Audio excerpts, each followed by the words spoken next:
today with Joseph Jaffe. And I have to say, Joseph, you are most of the reason that I'm actually here doing this podcast, but we'll get on to that. But Joseph Jaffe. I want to know which half though. Oh, Which half? The good half or the bad half? The good half, definitely. So Joseph, you have, and I've obviously looked into this, you are a thought leader, a speaker, an author of 5 books, including Flip the Funnel, Built to Suck, and Z.E.R.O, but also an innovator, an entrepreneur, an admiral, a TV producer, and the cantor at your local temple. So yes, most of those titles are self-proclaimed. So that's the one advantage of being a consultant or an entrepreneur is you get to make up your own titles and write your own resume or CV.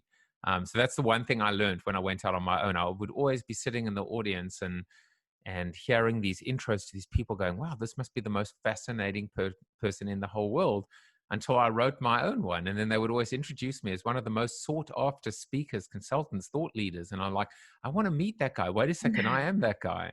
So that's the power of creativity. Absolutely, which is, yes, the reason we're here. Create your own future. It's that whole kind of thing of is it fake it to make it? You put it out there and it will come. By the way, there's an interesting contrast between that, right? There's the fake it till you make it. There's the visualize the outcome, and I think the answer is somewhere in between, right? Because you have to stay positive. You have to be confident. You have to visualize an outcome. Even when I think about CoronaTV, you've got to kind of have that clear. It's actually the advice I give a lot of entrepreneurs. I say, 50% of the advice that you get, you should take it to heart and execute it to the letter of the law. Dot every dot on every I, every cross on every T. And 50% of the advice you should reject, politely thank them for their advice, but stay in your reality distortion field. And the real art, and it is an art, is the ability to discern when to stay in the reality distortion field and when to kind of heed someone's advice. Yeah. It's not always easy. If there was a very clear way to discern when to stay true to your fake it till you make it, or when to be able to kind of adapt or pivot, everyone would be successful. Yeah, that's very true. But in terms of the top half or the bottom half, which half inspired me, we met at a well, we've only met ever virtually, haven't we? In a room with You Are the Media with the wonderful Mark Masters, and I remember back in the day actually going to a venue and having those lunch clubs, whereas now they're this global thing that has developed. So listening to you talk that day was quite inspiring. But really. you know what? There's another C word that that lives within the idea of content, and the word is really consistency. And what I've realized through this process is, I was thinking this morning as I was brushing my teeth, if someone asked me, well, do I have any regrets with 2020 or regrets with CoronaTV, and I suppose I would say my regret, if any, is that I didn't start CoronaTV last year or the year before or 5 years before, because I would be 5 years ahead of schedule or into the future. But at the same time, can you imagine someone in a year's time starting their show going, I just wish I'd started it in quarantine or in 2020 when I had the time. So, it's consistency on 2 fronts, right? It's consistency in terms of creating some kind of a formula, some kind of a process, some kind of a repeatable, solution or offering. But there's also consistency in terms of readers, viewers, listeners, in terms of their ability to depend on that content or rely on that content or expect and then consume something that conforms to that expectation. And so I think consistency is key.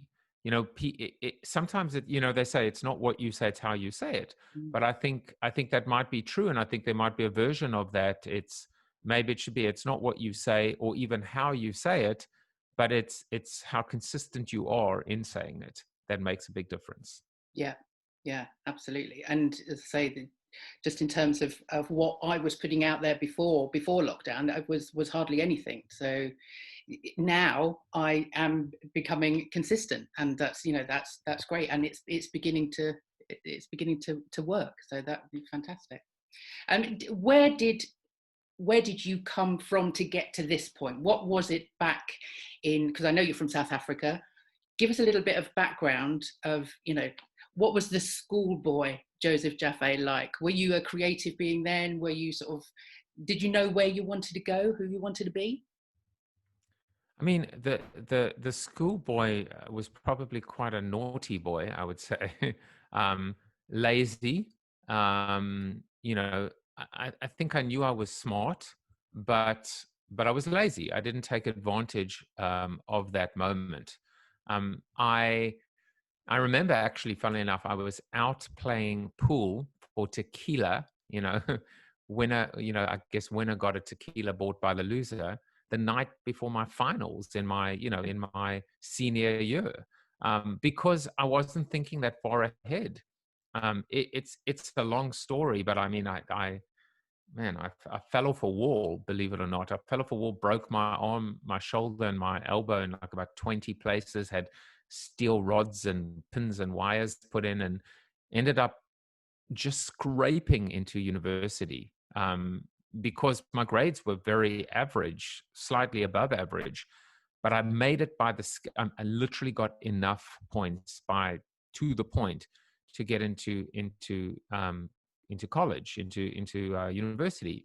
Um, but it wasn't until maybe in my middle of, I'll skip some of the boring details in the middle, but it was in my second year that I did a principles of marketing course, that it just clicked for me, and I was like, this is what I was meant to do. This is me.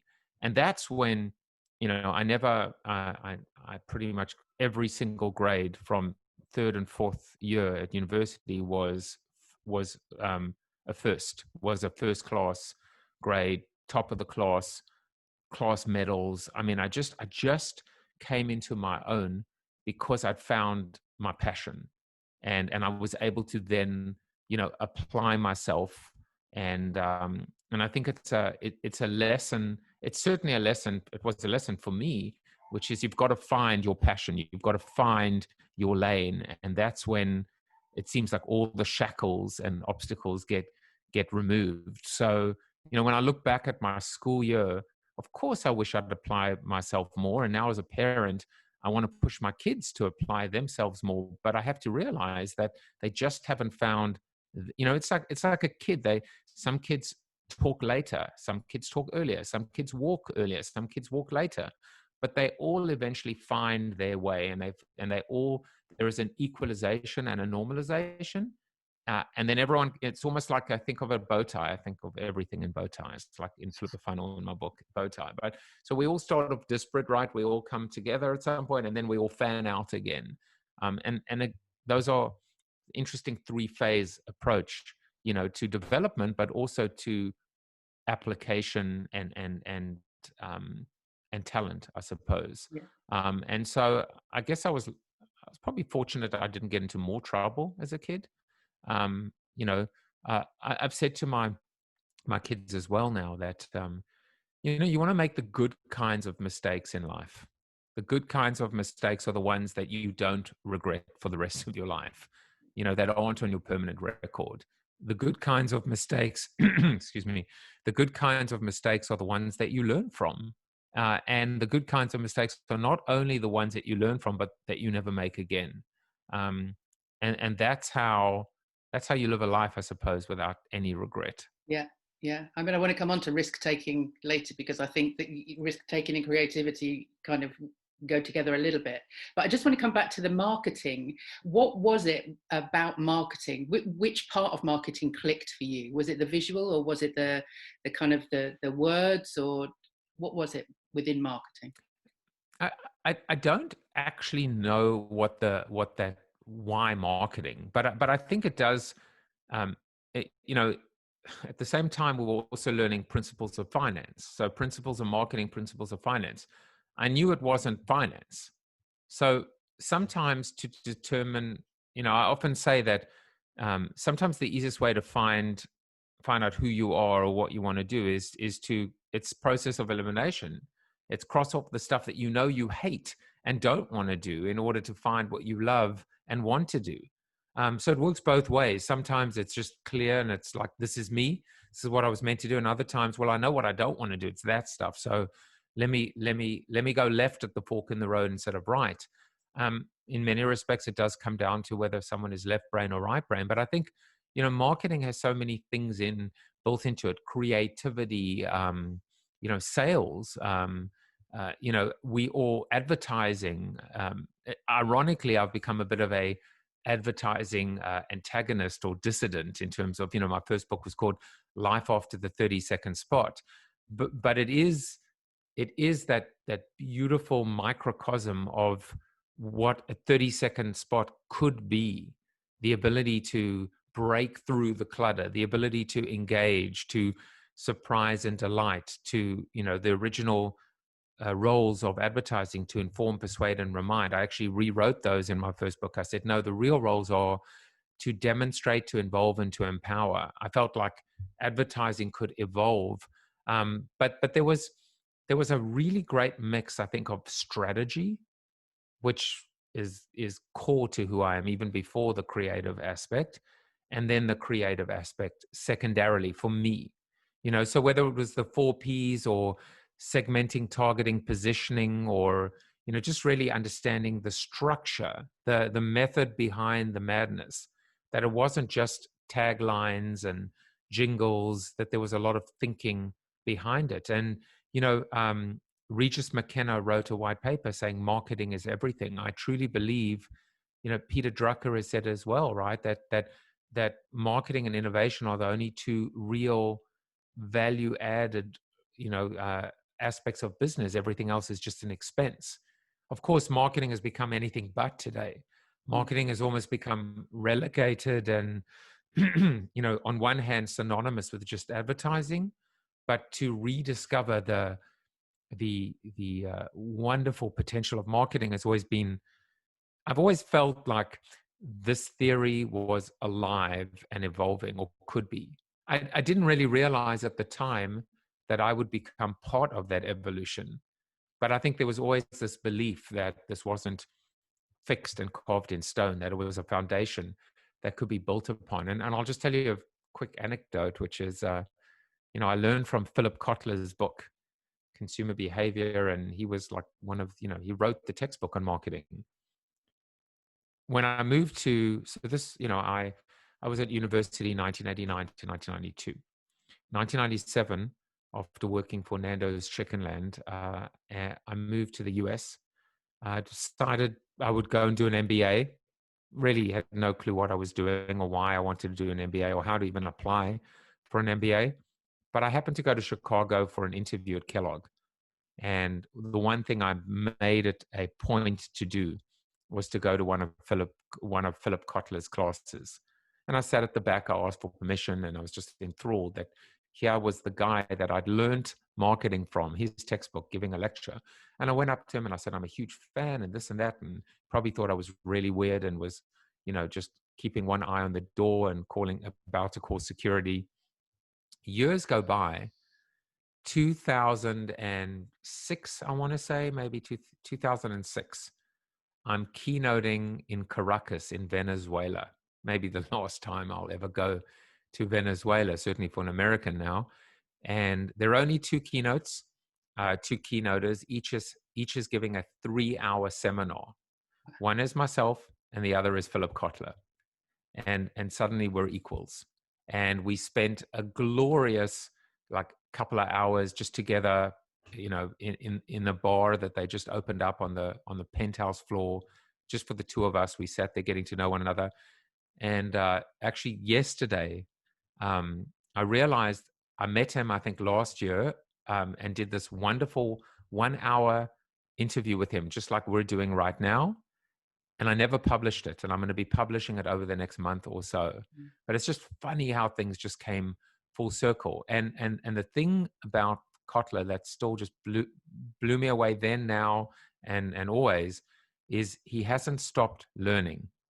He hasn't stopped learning. He is as curious, and you can see that he's more fascinated in me than I am in him. He's taking notes, and he's as provocative and disruptive at the age that he is at now than he probably, maybe even as, if not more so, than when he was younger. Yeah. So the inspiration just continues to flow through. Yeah. But you are quite a disruptor in some ways, aren't you? I mean, from what I've seen of what you do, it's you've taken marketing, you have what marketing is, and you've kind of disrupted it. You've kind of thrown it up into the air. And where is marketing now, do you think, in terms of COVID, Yeah, in terms of... I like that. I mean, I like the idea of, there's that, it's been attributed to many people. There are those who see things and ask why, and then there are those that see things that could be and ask why not. And I've always loved, for me, I have a particular fascination on blue ocean, but also undiscovered. I love the idea of being an explorer. I mean, I remember when I wrote Life After the 30-Second Spot, I came up with my 10 bold, energize your brand with a bold mix of alternatives to traditional advertising. So I wrote the book in 2005. I think it was 2004 I wrote it. It was published in 2005. Well, there were 10 approaches. One of them was online, I think I called it, or digital. Okay, you could say that's fine. One of them was search. Makes sense. One of them was mobile. In fact, I said music, mobile, and things that make you go, I didn't even put mobile in its own category, but I did include mobile. There was no smartphone. Smartphones hadn't been invented yet. One of them was consumer generated content. YouTube hadn't been founded yet. And one of them was known as communal marketing, which I defined as marketing to and through communities. Social media didn't exist, and Facebook didn't exist yet. So I like that part of it. It's not a chest beating statement. It's not, look how great I am. I love the idea of invention more so than disruption. Invention, like, see, the thing that I use a lot, or I use as a lamp post, shining light for myself, is what Wayne Gretzky, the great, as he was known, the great one, the ice hockey player. He always said, I never skated to where the puck was. I skated to where the puck was going to be. And that's my focus. Not a futurist, excuse me. Not a futurist, not interested in chips in the brain and Minority Report. 12 to 18 months is kind of my sweet spot. And I like to, I remember once a presentation was being given, and Rex Briggs was the guy, and he was pointed, and everyone was looking at me. He said, no, don't look at me. Don't look at the finger. Look at where the finger's pointing. So that's how I look at it. And for me, I was like, wait a second, there's something really interesting. Consumer generated content. What's happening? People are creating content. Production is the new consumption. You can see the trends as they're forming, and you can extrapolate and kind of, just take them further, a couple of steps further, and go, what does this mean? What's happening here? Why is this important? Why should you care? Where is the world moving towards? But when everyone else then jumps in and perverts it and dilutes it and bastardizes it, that's when I lose interest and I move on. So that's how I kind of look at it. And now I don't know whether that is disruption or per se. Maybe it is to a degree. But I think it does come back to a fundamental truth about marketing, which is if you're just the same as everyone else, if you're just vanilla, this actually came from one of my interviews. Vanilla is the most popular flavor, but no one will drive across town to buy vanilla. So that's the thing. Too many people have survived, too many brands have survived for too long by being vanilla. But that's not enough anymore to survive and thrive. Yeah. But that's what Built to Suck is about. Those the empires that fall, that kind of thing, that everything comes to an end.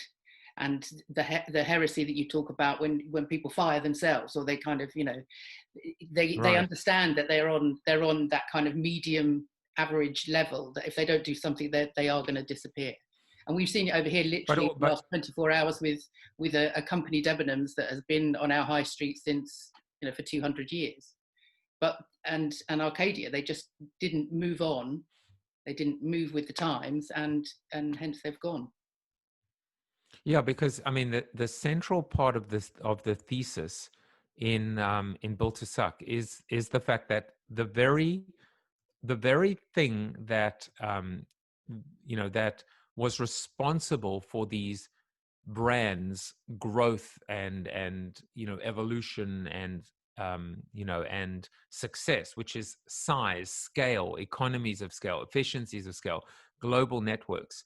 Um, Used to be a growth enabler, but now has become a growth inhibitor. Now is actually killing the company because they've become too big, too slow, too siloed, too political, too dysfunctional, too conservative, too risk averse, essentially slowing down when the world is speeding up.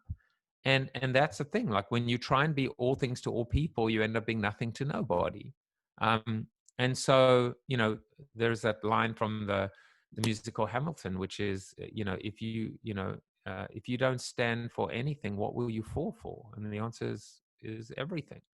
And so it doesn't mean that size and scale can't work, but it has to be accompanied with some kind of agility or nimbleness. And it doesn't necessarily have to, I mean, I suppose it's like it's not as much about acting faster, but it's about thinking faster. I mean, there has to be some kind of acceleration or compression of movement. Just like growth itself is not just necessarily about growing out. It can be growing up, and growing up sometimes means sacrifice or self-sacrifice or compromise or maturity, or the ability to say, I can't drink as much as I want when I go out. I can't eat as much. Moderation, and now today, this increasing trend of conscious capitalism and, the fact that companies can still make money, but they can do good as well. You asked a question earlier about where is marketing. Marketing is not in a good place. It wasn't coming into 2020. Whether you look at certain proxies in terms of, um, quarterly earnings, Wall Street expectations, but specifically the tenure of a CMO, this confusion of accountability, measurability with branding, short term versus long term. But in 2020, you have a lot of companies that have really even, their voice has become even less relevant, from we're all in this together to Black Lives Matter to, hey, we're open again to, it just seems like it's line after line with even some companies now post-election in the US just coming up with their unity messages that just are tone deaf. Yeah. And that's the thing. It's like one of the biggest lessons to brands out there is talk and say something when you have something to say. Otherwise, shut the hell up. It's quite simple, really. Yeah. Yeah.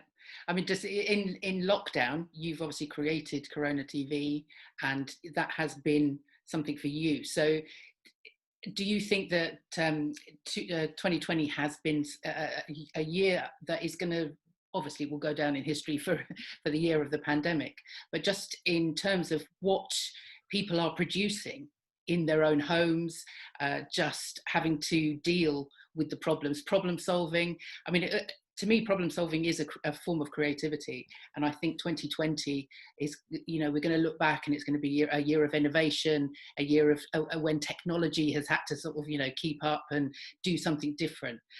So with CoronaTV, I've heard you say, obviously, when we were in the You Are the Media, that it was something that has been joyful and has been, all these great things for you. But going forward, are you going to be able to use Corona TV? Is that something that's going to continue out of the lockdown? And what have you Yeah, I learned? mean, I'm all in with Corona TV. I mean, this is what I was put on this earth to do. This is my calling. This is my purpose. It's been, and on many levels, by the way, I barely leave the house. So I barely leave the house, and yet I sit in my home office with my green screen behind me, and every day I get to have a meaningful conversation with a meaningful person on my show. And then now I'm doing your show, and so the loneliness, the isolation, in a way, has been, I haven't really felt it as much. I my sleep has just been awful during this time. And I don't know whether it's getting older. I'm turning 50 in a few weeks' time. I don't know if it's that or if it's the stress or anxiety or whatever, but I'm typically up at 5 something in the morning. And, I used to go downstairs and watch CNN and get outraged at the political climate and what was going on. Post election, I'm now like, I don't know what to do with myself. I'm like, kind of, I don't know what to do. I like, what do I do? Like there's no out. There feels like there's less outrage now. But at some point I go and sequester myself and in my office, and I don't emerge until 4:30 or 5:30 in sometimes later in the evening. But in between has been this thing called Corona TV. Um, the show is an hour. There's an after show which is community driven. So suddenly, like sometimes I don't say a word on the after show, but the after show regulars have become not only my friends, but have become each other's friends.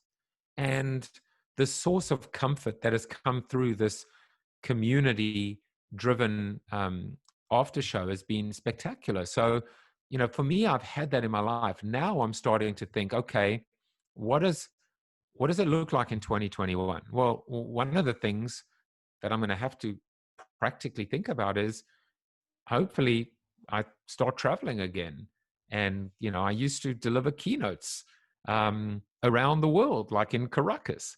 What happens when I go to Caracas again? Well, I'm not going to Caracas because I probably won't come back. But now I have to think about that. And that's great because it's something to think about. So, the thinking is I'll probably start to pre-record interviews. So if I've let's say, are booked to come on my show just February 15th, and February 15th, I know I'm going to be traveling. I will experiment at some point to see, hey, wait a second, might be cool to do the show from the Admirals Club at JFK Airport. But let's pre-record any time between now and the 14th, and that show will go live at the aforementioned time. But that's how I will evolve and how the show will evolve. The other part of it is maybe it won't be daily, maybe it will be weekly, maybe it will be a best of. And another thing, a little bit of advice to you, because I know you're starting out and I know that I've been able to inspire you along the way, is one of the things I think is important is consistency is key, right, which we said earlier. But the other thing is is be able to forgive yourself, and what you will find increasingly so, that your community will forgive you too. When you have a bad day, when you have a bad show, when you're not feeling well, you don't have to be a martyr. If you miss a week, if you miss a show, you know, it's okay to ask for forgiveness or to be forgiven. Just don't, if that becomes the norm, that's a problem. But for the most part, it's the same thing like giving a presentation.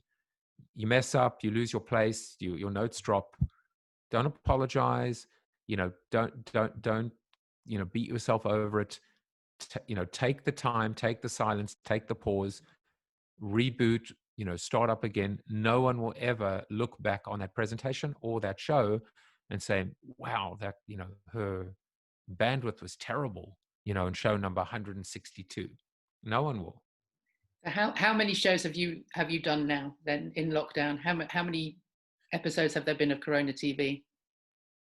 Not sure exactly, but I know that, let me check, and I would tell you according to my notes. I will let you know. I know it's north of 150. Yeah. Um, it's just been crazy. So let's see. I've got like a little guest list. Today's guest is 100. It says 158, but I think those are 158 guests. So if I add, yeah, those are my guests. So if I add shows like community shows or shows where I've been solo, I'm probably at about 175. Yeah. I mean, I've been going every day since like March 14th. Is that 5 days a week though? Not 7 days a week, surely. I I started the first interview was my sister who lives in London, which was March 29th. Um, I started around about March 14th or March 15th. Initially, I was going 7 days a week, and then I stopped, and then I realized that it's not that it was too much, because I mean, where was I going? I was going nowhere. It's like all in at that point in isolation, self quarantine. But I just felt like it just didn't feel like something that needed to happen every day.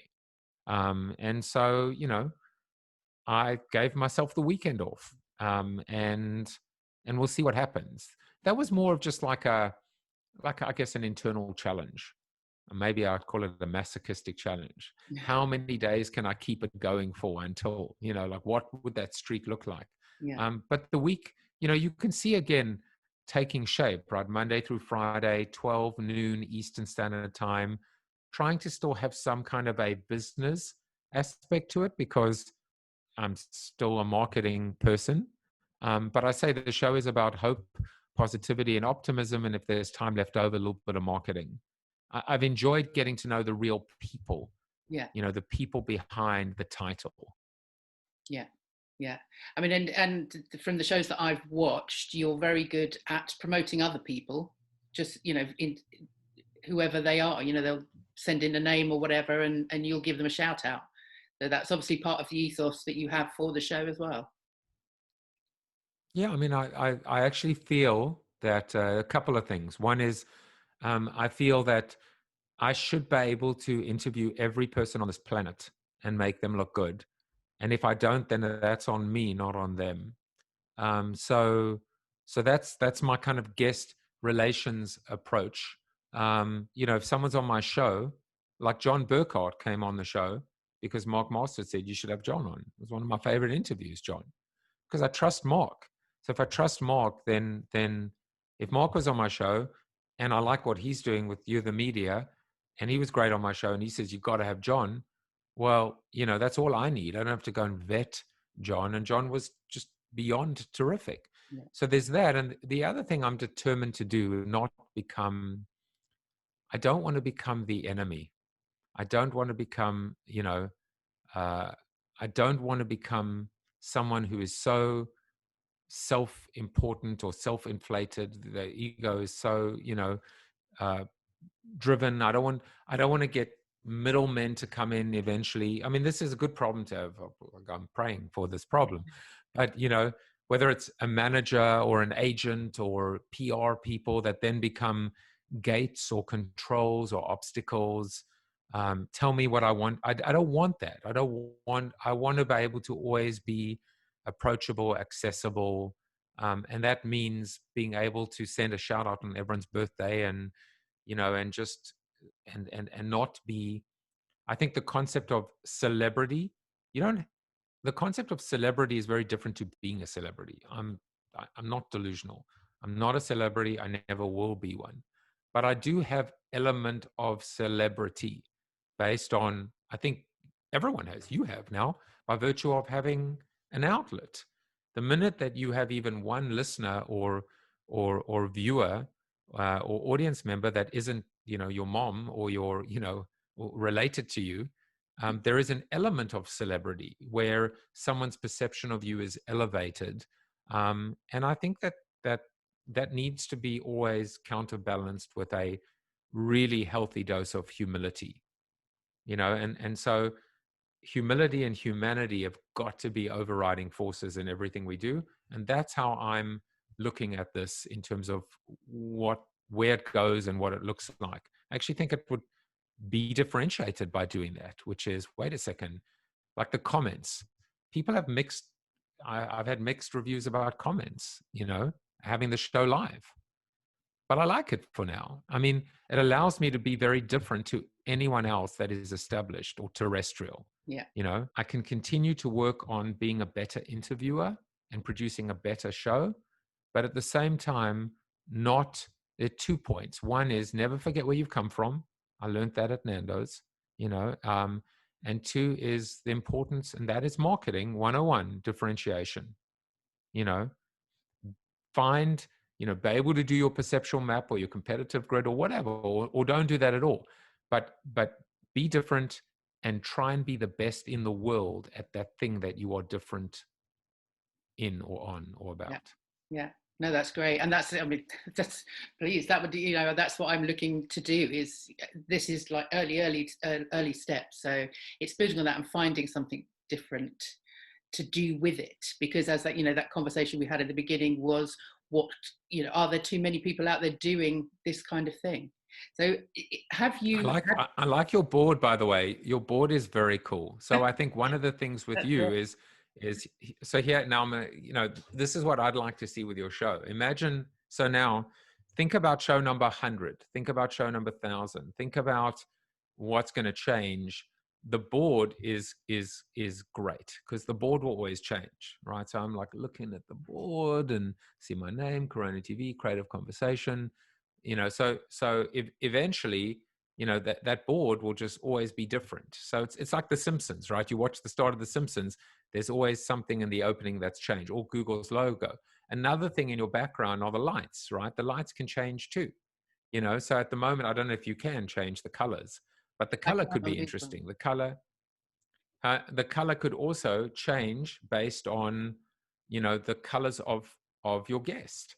If they're from, the Netherlands, they'd be orange. If they're, from, so there are little things you can do as well that become part of that overall, package. Yes.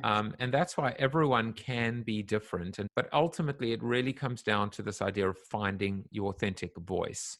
And that's why, I think one of the keynotes I'm developing for 2021 is how I reinvented myself during a global pandemic, and you can too.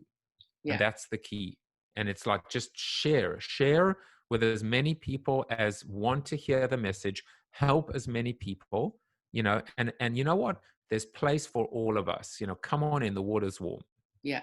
And I'm so happy you're doing this. Yeah, no, and that's exactly what came over from you. And when I stayed on for the after show, was just that help, being of service, putting it out there, just doing it and just going for it, which has been brilliant for me. And the message that you're giving is fantastic. So that is the idea for you now. Then is it for the keynote speaking and getting that message out there when you can get back into a room?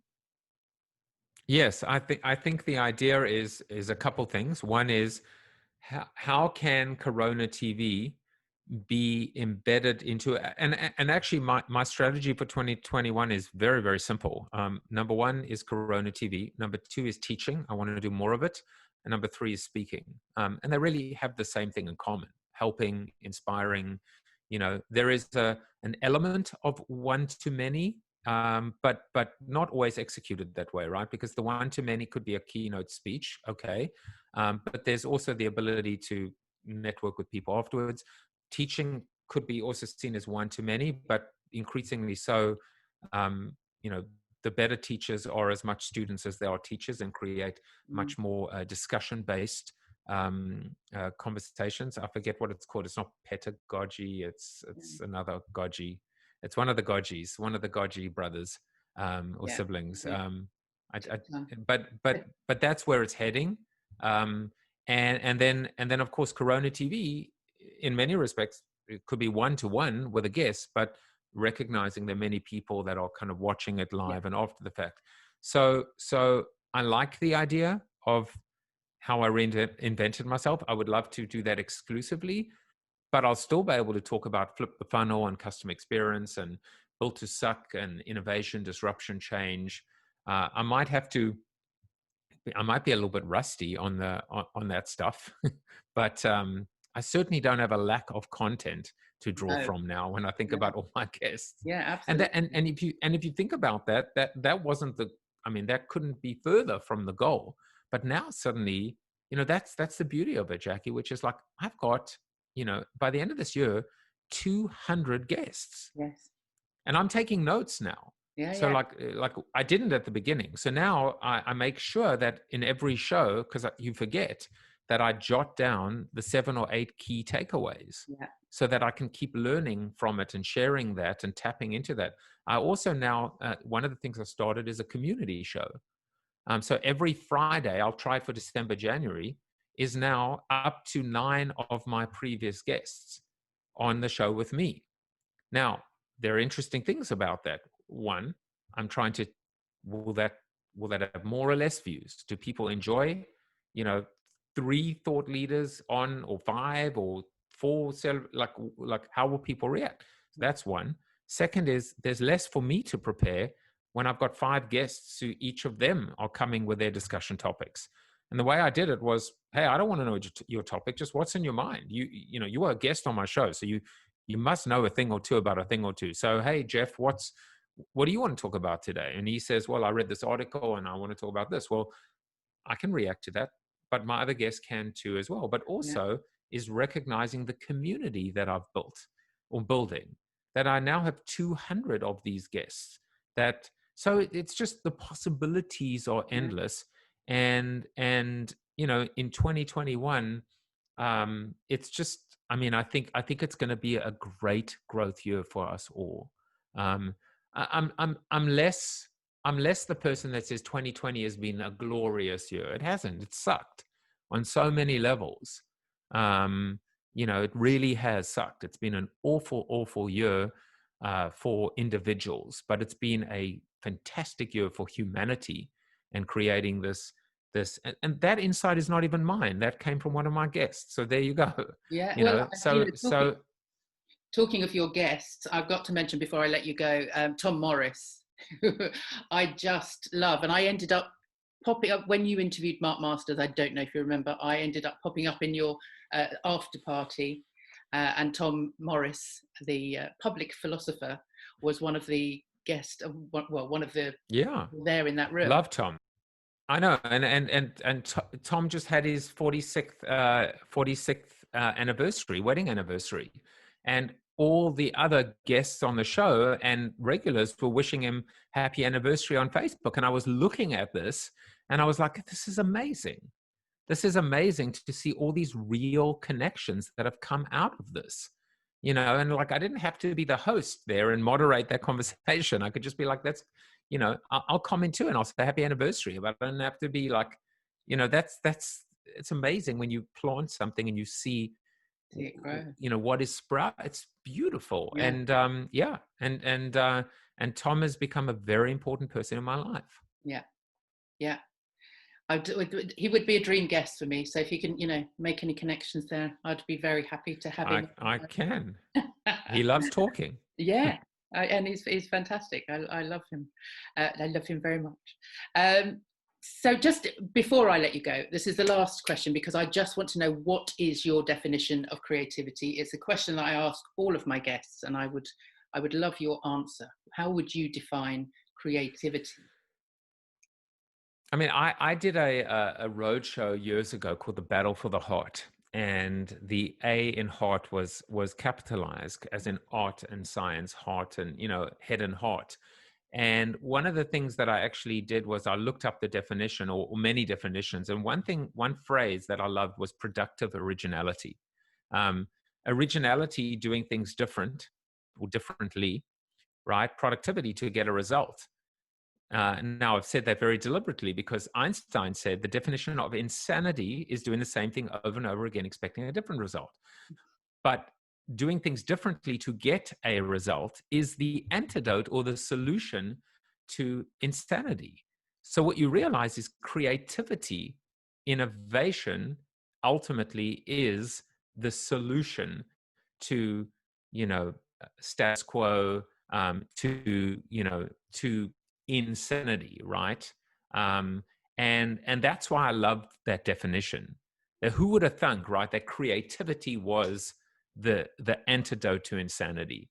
And it's productive originality. When you do things differently, when you are truly original and purposeful and meaningful, and let's say, goal driven and outcome driven, that to me is the key solution. So creativity is the solution. Yeah, no, that's amazing. I love that definition. I'm going to, I'm going to use that one, I think, for, yeah. And the fact that that you say it's the antidote to insanity is right. It's absolutely right. I'm doing some work at the moment for an art therapy charity who are called Heart, and their A is capitalized as well. So that's quite strange that you said that, but yeah, Yeah, absolutely. I mean, I and, love and that. creativity, just in terms of being playful, being innovative, all of those things, really is just the solution to insanity. Yeah, especially in these weird times. So I'm going to let you go because I know you are just about to start CoronaTV. Yeah, how long have you got before the show? I have about 2.5 hours, and I have to pretty much. I've just set up the show, but now I've got to go and get all the show notes and the slides and the visuals and write my seated soliloquy. Every day I write 300 to 400 words. I mean, I've created more content in 2020 than in my entire life. And Me I'm a too. guy that was one of the first bloggers and podcasters and written 5 books. It's crazy how much. I mean, think about 90 minutes every day. Yeah. And I've worked it out, because the seated soliloquy is about 3 minutes, and it's about 300 to 350 words, and each show is 90 minutes. So it's it blows my mind. Well, they get You know, it, there's a book there, isn't there? A seated soliloquy book. well, that's the beauty of it. Whether it's Corona Bites or seated soliloquies, or every day there are more connections. I just started this new thing called a Corona question. So I ask each week I ask the guests the same question. So, and then I put that together. So you just keep on experimenting. Yeah. And I think that again, that is that creative thought process. The more you do it, the more you become. Yeah. So it just, and I've been the same in during this. All my work as workshop facilitator just came crashing down when this hit. So I've been at home doing a very similar thing. It's just practically writing every day, blogging. Yeah, I've learned how to edit. Keep at it. Thank you Don't so give much up. for coming on my show, Joseph. It's been amazing to talk to you. I'm just, as you've probably guessed, I am a bit of a fan. So yeah, I'm glad to be part of your community now, which is marvelous. Well, I look forward to there. I took my green screen off. I'm a fan of yours too.